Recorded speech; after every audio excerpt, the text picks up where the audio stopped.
আগের ম্যাচে বাহরাইনের সাথে পুরো দলের পারফরম্যান্সকে 10-এ 8 আর নিজেকে 10-এ 7.5 দিয়ে মূল্যায়ন করেছিলেন অনূর্ধ্ব-23 দলে যোগ দেয়া বাংলাদেশি বংশোদ্ভূত Zayan Ahmed.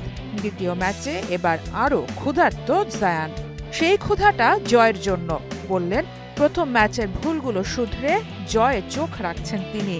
This is after our final training session before our second game against Bahrain. We are working very hard. The game didn't go the way we wanted last time, but inshallah, next খেলাটা আরো ভালো হবে।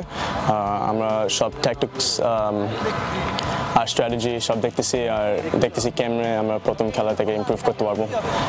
আর ইনশাল্লাহ tomorrow আমরা সব ready, আমরা সব hungry.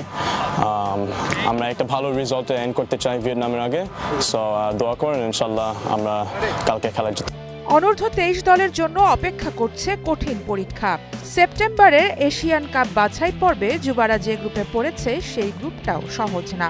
Vietnam, Singapore, ইয়েমেনকে টপকে বাংলাদেশ যদি এশিয়ান কাপে কোয়ালিফাই করতে চায়, তবে আজ বাহরাইনের সামনে নিজেদের পারফেকশনটা দেখাতে হবে জায়ান সালিকদের। প্রস্তুতিতেও কমতি রাখছেন না কোচ খেলোয়াড়রা। দেশের ক্যাম্পের পর বাহরাইনে 12 দিনের কন্ডিশনিং ক্যাম্পিং। ভিয়েতনামের জন্য ছেলেদের ফিজিক্যালি ফিট করে সেট পিস ঠিক করাটাকেই বড় চ্যালেঞ্জ হিসেবে নিয়েছেন কোচিং স্টাফরা। দ্বিতীয় ম্যাচের আগে ফিরছেন মোরসালিনো। এখন ভালো করতেছি আগের তুলনায়। আগে একটা ফ্রেন্ডলি ম্যাচ ছিল, কিছু মিস্টেক হয়েছে, তো এখন ট্রেনিংয়ে আমাদের কোচ যারা আছে ওনারা আমাদের সব ভুলগুলো শিখিয়ে দিচ্ছে।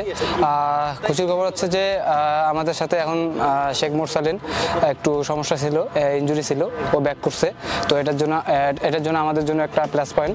বাহরাইনে বাংলাদেশের কন্ডিশনিং ক্যাম্প শেষ হবে 26 তারিখ। দেশে ফিরেই আবার 29 তারিখ ভিয়েতনামের উদ্দেশ্যে উড়াল দেবে পুরো দল।